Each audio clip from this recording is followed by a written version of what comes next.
सबसे पहले तो जितने भी मेरे चाचे ताऊ या मेरे परिवार के सदस्य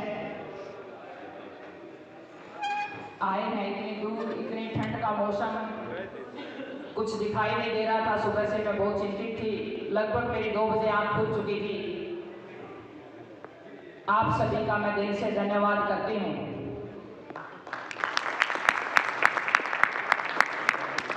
और लगभग ज्यादा तो नहीं कहूंगी, आज मेरी लिस्ट में जो मैंने इनवाइट किए थे 150% तो ऐसे हैं जो मैंने बिल्कुल मना कर दिया कि आप वापस ना आए। कोई रोहतक से वापस भेजा है, वो जींद से वापस भेजा है।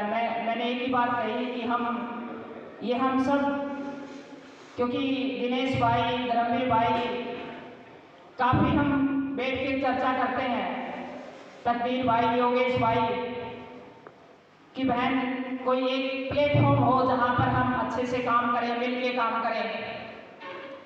और ये मैंने कोई फंक्शन नहीं रखा था, ये दिनेश और की बदौलत है, धर्मवीर और की बदौलत है कि हम एक जगह बैठे और बातचीत करें। बातचीत करके हम कुछ एक नई शुरुआत करते हैं, कुछ नया करना चाहते हैं अनीता बहन। और वो चीज, वो जज्बा, वो जुनून, वो इच्छा शक्ति हमें आप में दिखाई देती है। आप सभी ने आज इतना कुछ बोला, आपको नहीं पता मेरे कंधों पे आपने कितनी बड़ी जिम्मेवारी दे दी है।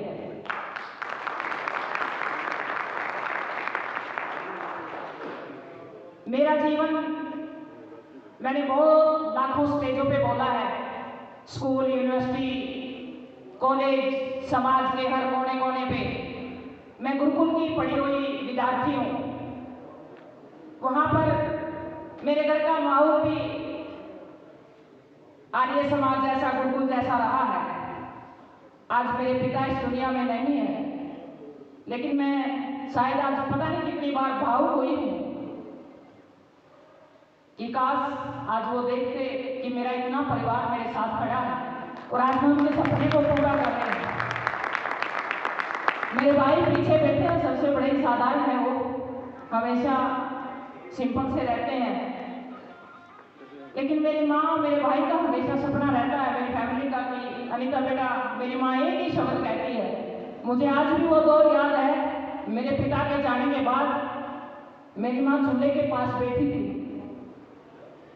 और मेरी माँ की आंखों में आंसू थे और मेरी माँ एक ही बात कह रही थी कि अनीता बेटा, मेरी कंडीशन बहुत खराब है, क्योंकि 2 साल मेरे पिता इस दुनिया से चले हुए हो गए थे और मैं पढ़ाने में असमर्थ हूँ क्योंकि मेरी तबीयत बहुत खराब है। मैं किसान की बेटी हूँ, मैं मजदूर की बेटी हूँ, मैंने उस दर्द को जिया है। मैंने मेरी माँ की बात को सुना और मैंने अपने, हम छोटे बहन भाई थे मेरे, बिल्कुल छोटे छोटे, और मैं सबसे बड़ी थी। मैंने अपने आंसू पोंछे और मैंने मेरी माँ को एक ही बात बोली कि कितने किले हैं आज अपने आपकी बात गेहूँ के, कि बोली कि टोटल 15 किले गेहूँ के हैं। मैंने कहा हम 12 किले काट लेंगे, उसमें जो बचत बचेगी क्या उसमें आप हमें पढ़ा देंगी?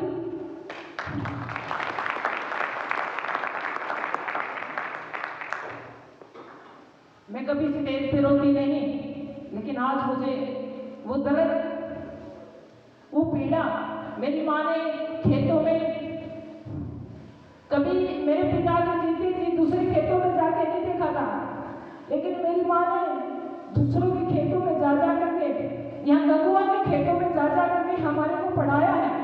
मैं उस दर्द को जानती हूँ, मैं उस पीड़ा को जानती हूँ। और जब मैं अपने परिवारजनों के साथ, अपने साथियों के साथ वो शेयर करती हूँ, ऐसे मेरे छोटे हजारों बहन भाई, जब मैं देखती हूँ कि मेरी माँ नहीं है, मैं स्कूलों में जाती हूँ, मैं कॉलेज में जाती हूँ और मैं उनको देखती हूँ और वो मेरे पास आके कान में चुपके से बोलते हैं, अनीता दीदी, मेरे भाई, मेरे पिता नहीं है, मेरी माँ नहीं है, मेरे दोनों माँ बाप नहीं है, तो मैं बड़े गर्व के साथ उनको अपने सीने से लगाती हूँ और मैं ये कहती हूँ कि आज के बाद मैं आपके माँ बाप हूँ, मैं आपकी बहन हूँ। ये सारी चीजें, ये सारा दर्द मैंने फील किया है और मेरा मन है, मेरे घर में मैंने बचपन से ही उधम सिंह की कहानियां सुनी हैं, भगत सिंह का किस्सा सुना है, सुभाष चंद्र बोस का किस्सा सुना है। मैं आर्य समाज गुरुकुल में पढ़ी हूँ, वहाँ पर बड़ी बड़ी गाथाएं, वीर गाथाएं सुनी है। अम्बेडकर को भी पढ़ा है, रविदास के बारे में भी जाना है, रानी लक्ष्मीबाई को भी पढ़ा है। मैं उनकी जब जीवन को पढ़ती हूँ और मैं आज के समय को टटोलती हूँ तो मैं एक ही बात फील करती हूँ कि क्या आज के समय में भगत सिंह नहीं हो सकता? क्या आज के समय में रानी लक्ष्मीबाई नहीं हो सकती? क्या आज के समय में वो उधम सिंह जैसा योद्धा नहीं हो सकता जिसने लंदन में जाकर के जनरल डायर को मारा था?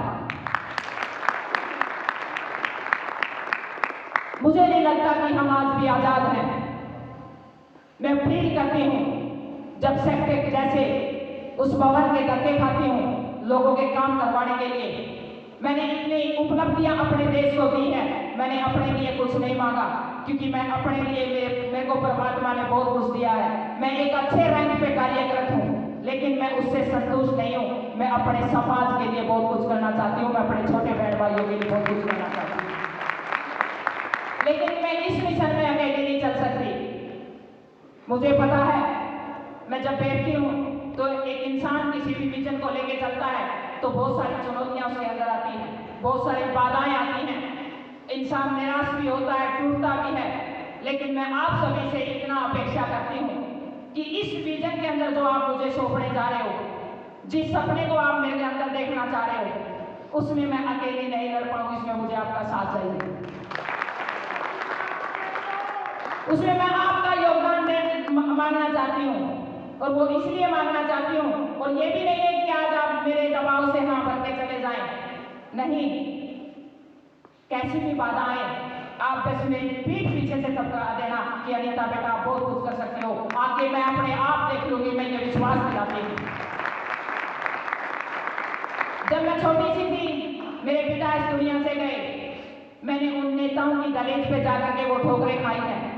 मुझे पता है एक नौकरी लगने के लिए जब मैं उस सीट को लेके जाती थी कितनी हंसियां उड़ाई जाती थी, कैसे कैसे कमेंट बोले जाते थे, किन पीड़ाओं को मैंने सहा है और उस दर्द को कोई नहीं जानता जो मैंने अपने अंदर छिपाया हुआ है। मैं एक ही बात चाहती हूँ कि मेरे समाज की बेटी, मेरे समाज का कोई गरीब मजदूर का छोटा बहन भाई उसको दर की ठोकरें नहीं खानी पड़े, कोई समाज में ऐसा प्रतिनिधित्व करने वाला व्यक्ति आए। उसको पता होना चाहिए कि मेरे इलाके में किसके घर में चूल्हा जला है, किसके घर में चूल्हा नहीं जला है।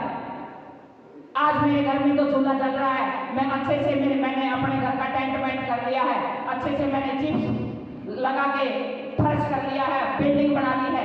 लेकिन आज अगर रोड पे सड़कों पे जाके देखोगे तो ओढ़ने के लिए लोगों के पास कंबल नहीं है। उस दर्द को फील करके देखिए एक बार, उस पीड़ा को फील करके देखिए। मेरे घर के अंदर मेरे सामने किशन भाई बैठे हैं, किशन भाई बहुत अच्छे से जानते हैं मेरा छोटा भाई नशे के लत में आ गया था। हमारी ज्वाइंट फैमिली है, मैं बचपन से परिवार में पढ़ी हूँ, चाचे ताऊओं के बीच में पढ़ी हूँ। मुझे नहीं लगता कि मैं एक माँ की बेटी हूँ। मेरे जितने मेरे ताऊ जी आए हैं बहुत ही बड़े बड़े इंसान हैं, बहुत ही साधारण परिवार में मेरा जन्म हुआ है, लेकिन वहाँ मैंने एक चीज देखी है, हम सब एक थाली में खाते थे, प्यार से रहते थे और बड़े स्नेह के साथ एक साथ रहते थे। वो प्यार मैंने देखा है। मैंने किशन भाई साहब ने मैंने कहा कि भाई मैं हार चुकी हूँ, मैं बहुत तंग हूँ। और किशन भाई साहब 2 सेंटर चलाते हैं। मैं जब उस सेंटर में गई तो मुझे एक परमात्मा की अनुभूति फील हुई। वो किशन भाई नशे से आज युवाओं को दूर कर रहे हैं, ये बहुत बड़ा कार्य है। एक एग्जाम्पल तो मेरे घर में है, मैं स्टेज पे बुलाना चाहूंगी उमेश भाई को, एक बार वो स्टेज पे आए ताकि मैं दिखाना चाहूंगी आज उनके अंदर कितना परिवर्तन हुआ है। ऐसा मेरा परिवार है। मुझे कभी भी डर नहीं लगता कि मैं हारूंगी या जीतूंगी, ना मैं कभी उस फील्ड में हारने जीतने के लिए जाती। मैंने धर्मू भाई से मेरी चर्चा हुई थी, मैं कहीं विजयी होने के लिए नहीं जाती वहां पे, मैं अपने समाज को बदलना चाहती हूँ, मैं ग्राउंड पे बदलाव लेके आना चाहती हूँ। ये मेरे भाई है छोटे, मेरे चाचा का लड़का है। छोटा सा जीवन में मतलब मैंने अपने घर से एग्जाम्पल दिए हैं, मैंने अपने घर से बदलाव के एग्जाम्पल दिए हैं। मेरा भाई नशे में आ गया था, अब 2 साल से नशे से दूर है। ये किशन भाई की बदौलत है। इतना खूबसूरत सेंटर है, अगर किसी भी भाई के पास ऐसा कोई बच्चा है तो आप उनको वहाँ भेज सकते हैं। आज हम बहुत खुश हैं, आज दोनों पार्टनरशिप में अच्छा सेंटर चलाते हैं। इससे बड़ी खुशी की बात क्या हो सकती है। धन्यवाद उमेश भाई। मेरा कहने का भाव ये है, मैंने मेरे घर से मेरे 2 बहन भाइयों की शादी की, उनको बिना दहेज की शुरुआत की कि हम दहेज नहीं देंगे, ना हम दहेज देंगे, ना हम लेंगे। मैंने हमेशा मेरी माँ को एक ही बात सिखाई कि बहू बेटी होती है। मैंने अपनी भाभियों को प्यार बहनों जैसा दिया। मैंने मेरे घर से, हमारे घर का एग्जाम्पल नशे का मैंने घर से दिया। मैं चाहती हूँ कि समाज की जो बुराइयां हैं, जो दर्द मैंने देखे हैं, जो पीड़ा मैंने देखी है, जो संघर्ष मैंने देखा है, मैं उसको बदलना चाहती हूँ। लेकिन उसके लिए प्लेटफॉर्म आप सभी को पता है। लेकिन मेरा मकसद ये है कि जब समाज के लोग ठान लें, वैसे मुझे पता है बहुत सारी चुनौतियां हैं, बड़े बड़े घराने हैं, बहुत सारी प्रॉब्लम है, लेकिन मैं एक बात कहती हूँ। कई बार दिनेश भाई कहता है, मैं कहती हूँ भाई ठीक ठाक नौकरी कर रही हूँ, अच्छे रैंक पे हूँ, परमात्मा की दया से आज ऐसा चोर लाग के ना पूछे कि लाकर दो ठीक ठाक कर्ज को हो। दिनेश भाई कहता है अनिता बहन आपके मुंह से ये शब्द 100 रुपया नहीं देते। जब तू इतने बड़े बड़े माउंटेन, एक अभियान पे करोड़ों करोड़ों रुपए लगते हैं, अगर तू उसका कुछ % तू यहाँ समाज में दे देगी तो मुझे विश्वास है कि समाज में भी वो चमक आ जाएगी जो चमक तू जाकर एवरेस्ट के उसमें देखी।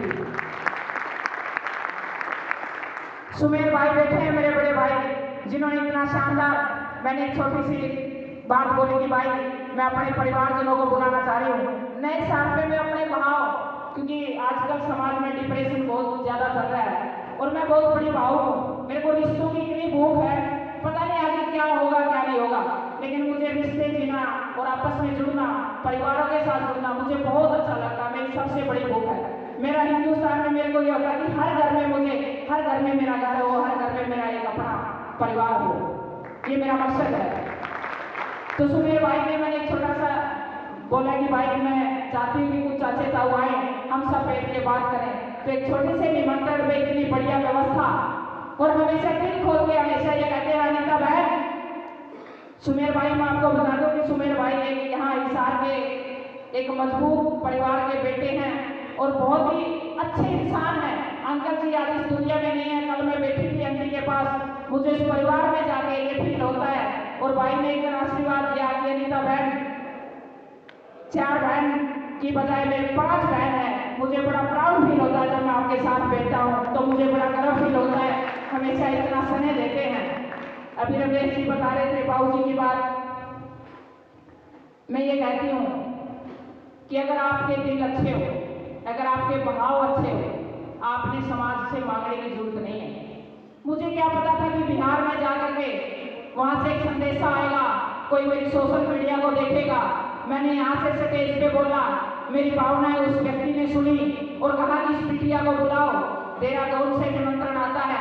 मैं उस स्कूल में जाती हूँ, मुझे नहीं पता ये किस व्यक्ति का स्कूल है, क्योंकि मैं ज्यादा सोचती नहीं हूँ। मैं अपने भाव से चलती हूँ। मैं एक ही बात सोचती हूँ, जब नीले अंबर वाला होता है ना, वो पता नहीं क्या देना चाहता है, तो आप छोटा सा तो सोचो। तो मैं स्कूल में गई, आराम से रही। बड़े बड़े स्टार खिलाड़ी आ रहे थे वहां पर। राज्यसभा सांसद हॉकी के खिलाड़ी थे, वो भी आए हुए थे। खलीजी भी वहां आए हुए थे और भी कई गणमान्य व्यक्ति वहां आए हुए थे। मुख्यमंत्री उत्तराखंड थे और मैं भी वहां मौजूद थी। एक छोटी सी नन्ही सी बालक संघर्ष करती हुई वहां उत्तराखंड तक पहुंची थी। मुझे नहीं पता था कि मुझे आज इतना बड़ा, मैं आपको छोटी सी बात बता देना चाहती हूँ कि मेरे पिता बोलते थे, जब मैं खेत में थक जाती थी ना, धूप में परेशान हो जाए, मैं ढोल पे बैठ जाती थी। मुझे काम करना बहुत पसंद है शुरू से। तो मेरे पिता कहा करते थे, बेटा गलत जाती तू, किसे पढ़ने का जाप जा रही थी, शायद तेरा कल्याण हो जाता। तेरे पर धूप उठती नहीं, छाँव उठती नहीं। ये किसान का जीवन बहुत संघर्षों से भरा जीवन है, बहुत चुनौतियां हैं। और मुझे एक बात बोलते थे कि पता नहीं, मुझे ये लगता है कि तुझे एक पिता गोद लेगा। आज वो स्वर्ग में है, मैं यहाँ खड़ी हूँ। और वो बात सच्चाई हुई कि मैं उस स्टेज पे बोली। मुझे नहीं पता था कि कौन व्यक्ति बैठा है, जैसे राजू जी बैठे, मेरे सर बैठे हैं, प्यारेलाल सर, इसी तरह बैठे थे वो, और अपनी आंखें पहुंच गए थे और नीचे आकर के मुझे सीने से लगाया, इतने जोर से रोए कि मेरे गुरुजी ने बोला था, नीता बेटा कि आपके भाग्य में एक बिटिया है। मैं ढूंढ रहा था कि वो बिटिया कौन है जिसको मैं अपनी धर्म की बेटी बनाना चाहता हूँ। मुझे आज तक ऐसी बेटी नहीं मिली थी और मुझे आज दिन ठोक के फर्क से कह सकता हूँ कि आज मेरी एक बेटी और है जिसको मैं धर्म की बेटी कहता हूँ। मुझे वो मेरे पिता की बात याद आई कि कितने सच्चे इंसान थे वो, कितने साधारण पड़े में उन्होंने उन बातों को बोल दिया और आज मुझे वो पिता मिल गए, मेरी आंखों में आंसू थे। तो मैं इतना ही कहना चाहती हूँ, आज जो आए हो एक भाव से आए हो, मैंने कोई फॉर्मेलिटी नहीं की, कोई भूखे वाला प्रोग्राम मुझे पसंद नहीं है, कोई फॉर्मेलिटी नहीं पसंद है। दिलों के रिश्ते चाहिए, दिलों के रिश्तों के लिए ये फूलों की जरूरत नहीं होती है। मेरा ये मानना है, अगर आपके भाव अच्छे हैं, वाइब्रेशन अच्छी है, तो ये परमात्मा, ये फोन तो बाद में बने हैं, सबसे पहले वाइब्रेशन से बात होती थी। अगर आपके भाव अच्छे हैं तो परमात्मा आपको पता नहीं कहाँ लेके जाना चाहता है, पता नहीं आपको क्या देना चाहता है।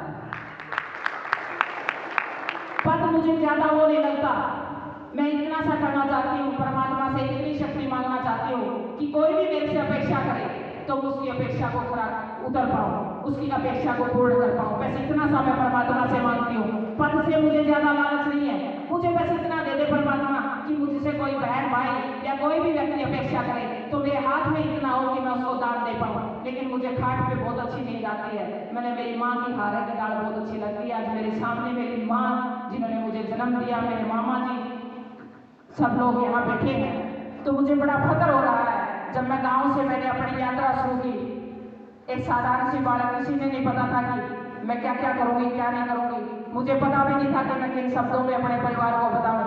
लेकिन आज मुझे बड़ी खुशी हो रही है, बड़ा फख्र हो रहा है कि आप एक छोटे से निमंत्रण पे, कोई फॉर्मेलिटी नहीं, एक सिर्फ फोन पे आप इतनी दूर से चल करके अपनी बेटी को आशीर्वाद देने के लिए आए हैं। इस विषय पे मैं जरूर सोचूंगी, क्योंकि मुझे पता है मेरा जीवन भी बहुत कठिनाइयों से भरा है। इस मुकाम पे मैं बड़ी कठिनाइयों से यहाँ आई हूँ, लेकिन मैं कभी घबराती नहीं हूँ। मैं आज भी जीरो से शुरुआत कर सकती हूँ, अगर मेरे पास कुछ ना हो तो, इतना मैं वादा रखती हूँ। क्योंकि मैं अच्छे लोगों की संगत रखती हूँ, जो आप जैसे लोग बैठे हैं। जब भी उदास होती हूँ तो मैं प्यारेलाल सर के पास पहुँच जाती हूँ, राजू भाई के पास फोन मिला लेती हूँ, सुमेर भाई के पास कॉल कर लेती हूँ। अंकल जी की कॉल इतनी आती है, कई बार मैं उठा भी नहीं पाती, अंकल के पास पहुँच जाती हूँ। या फिर मैं धर्मोर भाई के पास फोन कर लेती हूँ, जब हंसने का मन हो तो मनोज जी के पास फोन कर लेती हूँ। यानी कि मुझे रिश्ते बढ़ाना बहुत अच्छा लगता है, जो मुझे आज यहाँ तक जो मैं खड़ी हूँ, मेरी विपरीत हालात में, चाहे वो मैंने माउंटेन क्लाइंब किए हो, चाहे मैंने कुछ भी क्लाइंब किया हो, उस सब में आप सबका बहुत बड़ा योगदान रहा है। किसी का किसी रूप में, किसी का किसी रूप में, बहुत सारे सपोर्ट और योगदान मेरे साथ हर व्यक्ति का रहा है। जिसका भी नाम छूट गया तो मैं माफी चाहूंगी, क्योंकि आज मेरे पास शब्द नहीं है, मैं भावुक हो रियल में, क्योंकि इतना प्यार, इतना स्नेह मेरे साथ के साथी, मेरी बहन बैठी है अभी। सुबह मैंने रेनू के पास फोन किया, जो मेरे जैसा जीवन स्ट्रगल करके हमेशा कहती थी कि मैंने आपकी स्टोरी पढ़ी, मैं आपसे प्रभावित हुई, और मैं कहती हूँ मैंने सीमा जी की स्टोरी पढ़ी, जिनसे मैंने एक प्रेरणा मिली। हर व्यक्ति की एक स्टोरी होती है, उनसे मैं सीख करके यहाँ आई हूँ। बिंदर जी भी यहाँ आए हैं, सबने यहाँ आकर के मेरा मार्गदर्शन किया, और मैं चाहूँगी, मैं इसी मार्गदर्शन से संतुष्ट नहीं हूँ, आप मुझे घर जाकर के भी सलाह दें। एक दिन संतोष जी मेरे पास आई, मेरा संतोष जी का वहाँ बैठी है, टीचर है वो भी, आंटी जी भी मेरे को ऐसे ही, मतलब आज पहली बार एहसास आए हैं, दूसरी बार इसी तरीके के रिश्ते हैं कि जिन्होंने मेरे को स्टेज पे सुना या मेरी आवाज़ इन तक पहुँच गई तो हमारा मिलना होगा, वहाँ से रिश्ते वही रिश्ते हैं जो एक चंद कॉल के ऊपर मेरे पास यहाँ पहुँच गए हैं। संतोष जी एक दिन ढूंढती मेरे पास आई, मेरे घर, और आकर के ये बोली, अनीता जी मेरे पास टाइम है, बच्चे बड़े हो गए हैं और मैं टीचर हूँ, स्कूल के बाद कुछ काम नहीं रहता, मेरा एक ही मन है, मैंने पूरी दुनिया में घूम के देखा मैं किसके साथ करूँ। एक ही आवाज़ आई कि मैं अनीता के साथ काम करूँगी। मेरे लिए इससे बड़ा क्या हो सकता है, मेरे लिए इससे बड़ा सम्मान क्या हो सकता है। जो माँओं के सम्मान है वो मेरे साथ कंधे से कंधा मिलाकर के साथ खड़ी हैं, तो मैं कैसे कमज़ोर हो सकती हूँ। जिन माँओं ने इतनी आस है, जितनी भाइयों ने इतनी आस है, जितने चाचे ताओं ने इतनी आस है, तो मैं कहाँ से मायूस हो सकती हूँ। मेरे ऊपर तो बहुत जिम्मेवारी जिम्मेवारी है, बहुत आगे जाना है, बहुत कुछ करना है और सिर्फ एक घर की बेटी नहीं रहना चाहती, मैं पूरे हिंदुस्तान की बेटी बढ़ करके जीना चाहती हूँ, ये मेरा सपना है। ज्यादा मैं बोल करके मैं इतना ही कहूंगी कि आप बाद में भी सोचें और इसमें मेरा मार्गदर्शन भी करें। प्रदीप राजली भाई भी आए हैं यहाँ पर, जो हमेशा मुझे हर फंक्शन में बुलाते रहते हैं। तो सभी को मैं एक बात कहूंगी कि इतना ही काफी नहीं है, इसके ऊपर विस्तृत सोचना पड़ेगा। और मनोज जी ने एक बात कही थी, बिल्कुल मैं चाहूंगी कि अगर आप वादा करें तो मेरे साथ, क्योंकि ये लड़ाई छोटी नहीं है, ये बहुत बड़ी लड़ाई है। बदलाव छोटा सा शब्द है लेकिन बहुत डिफिकल्ट भी है। नवीन भाई साहब भी, उन्होंने अपनी बहन समझ करके, पार्टी ना सोच करके वो मेरे साथ आए हैं। तो मैं आप सभी को इतना कहूँगी कि घर में जाकर के भी सोचें और जरूर मुझे व्हाट्सएप पे गाइडलाइन दें कि मैं क्या करूँ। मैं उसके ऊपर जरूर विस्तृत सोचूंगी और उसके ऊपर मैं कोशिश करूंगी कि आपकी भावनाओं पर आपने आप जो जिम्मेवारी देंगे, जहां भी मुझे खड़ा करेंगे वहां खड़ी होकर के योद्धा की तरह लड़ूंगी। और मुझे ये चीज क्यों फील हुई, क्योंकि मैं एक बार शादी में खाना चली गई अपने सुनील भाई ऐसी, और मेरे को कोई जान पहचान नहीं थी, कुछ बात नहीं थी, सोशल मीडिया से फोन उठाया। और जब मैं उस शादी में, आपको पता शादी कितना इम्पोर्टेंट है, उसमें कुछ खास लोगों की ही याद रहती है। मेरी आंखों में आंसू थे जब मैं खाना गांव में पहुंची। शादी के अंदर हर जगह मेरे बैनर लगा के रखे थे, इतने बिजी शेड्यूल में भी सिर्फ वहां पर मेरा फोटो दिखाई दे रहा था कि ये प्यार मुझे समाज से मिला है, ये धरोहर मुझे समाज से मिली। अभी एक बहन आई एमडीओ में से, मुझे नहीं पता वहां सोशल मीडिया से देख के आई है, मेरे पास आके बैठी कि अनीता दीदी मैं 2010 से आपको देख रही हूँ, आंखों में उसके आंसू थे। एक पेन लेके गई है, मेरी जेब में है, यानी बाकी कुछ तो नहीं है लेकिन मेरे पास एक पेन है। और मैं ये चाहती हूँ कि जब आप भारत की, मैं आपको वहां देखना चाहती हूँ जब भारत के राष्ट्रपति बने। मुझे पता ये पेन तो नहीं यूज करोगी लेकिन इस कलम से जरूर कुछ नया लिखना, कुछ अलग लिखना। मुझे पैसा कमाना पसंद नहीं है, मुझे आपका साथ जरूरी है, मुझे रिश्ते बहुत पसंद है। मैं ज्यादा न कहकर के इतना ही कहूंगी, मेरे प्यारे लाल सर ने मुझे ये शिक्षा दी है कि बेटा जब जाएंगे इस दुनिया से कुछ नहीं लेके जाना। जब मेरे गुरुजी ऐसे हो सकते हैं, अभी बताया था कि मेरा नीचे का पोर्शन काम नहीं करता, मेरे पास वो सब्जेक्ट तो नहीं था लेकिन जब मैं पास को निकलती थी तो मेरे रोंगटे खड़े हो जाते थे जब मैं इनको देखती थी। ये बच्चों के अंदर वो जुनून भरते थे, वो हौसला भरते थे, वो इच्छा शक्ति पैदा करते थे। और इनका एक ही इनकी आंखों में सपना होता था कि मेरा हर स्टूडेंट इंजीनियर हो, डॉक्टर हो, नेता हो, अभिनेता हो, कामयाब हो, एक कामयाब इंसान हो। तो मैं जब इनके पास से गुजरती थी तो मैं एक ही बात सोचती थी कि सर मैं कभी आऊंगी और मैं जो आप बोल रहे हैं, मैं इनकी क्लास में तो नहीं बैठती थी लेकिन पास से गुजरते हुए वो वाइब्रेशन मेरे पास पहुंच गई और मैंने कहा सर मैं उस वादे को जरूर पूरा करूंगी कि मैं आप कुछ न कुछ जिंदगी में पढ़ के दिखाऊंगा। और मुझे आज बड़ा प्राउड फील होता है जब मेरे गुरुजी को राष्ट्रपति अवार्ड मिलता है पिछले साल, तो इससे बड़ा स्टूडेंट मेरे लिए, मेरे साथी आए हुए, मेरे साथ +2 में पढ़े हैं बहुत सारे, तो काफी लोग ऐसे हैं जो मेरे से एक परिवार से जुड़े हुए हैं। अजय भाई साहब आए हुए हैं, रामफल अंकल जी आए हुए हैं, मेरे गाँव से आए हुए हैं। तो सभी का जो साथ और स्नेह और प्यार मुझे मेरे साथ की पढ़ी हुई मेरी स्टूडेंट सुनीता दीदी इतनी दूर से चल के आई है, मैं सभी के नाम तो नहीं ले पाऊंगी लेकिन मैं ये कहूँगी कि मैंने जो रिश्ते मैंने जोड़े हैं वो रिश्ते मैंने कभी खोए नहीं है, मैं उनको कंधे से कंधा मिला के चली हूँ। और आज जो कुछ है मेरे पास वो सबसे बड़ी ताकत मेरे रिश्तों की है, और जहाँ रिश्ते हो वहाँ कोई कमी नहीं रह सकती। मैं ज़्यादा समय लेकर के इतना ही कहूँगी कि आप हमेशा मुझे गाइड करते रहिए, मेरे साथ खड़े रहिए। अगर आप मेरे साथ खड़े रहेंगे तो मैं इस दुनिया में कुछ भी कर सकती हूँ। इतिहास हुआ होगा कि याद रखेगा कि हमारी कोई बेटी थी, वो इतिहास रच के गई थी। मुझे संघर्ष करना रियल में पसंद है, मुझे ऐश की जिंदगी जीना पसंद नहीं है, ना मुझे ये पसंद कि बड़े बड़े गद्दे हो। मेरा मकसद एक ही है कि मैं मिट्टी में मिट्टी मिलकर के मैं संघर्ष करूँ, मैं उस व्यक्ति की आवाज़ बढ़ाऊँ जिस व्यक्ति को कोई सुन ना रहा हो, जिसको कोई देख ना रहा हो, जिसको कोई पसंद ना कर रहा हो, मैं उसकी भी आवाज़ बढ़ाऊँ। आप सभी का तहे दिल से धन्यवाद। जय हिंद, जय भारत।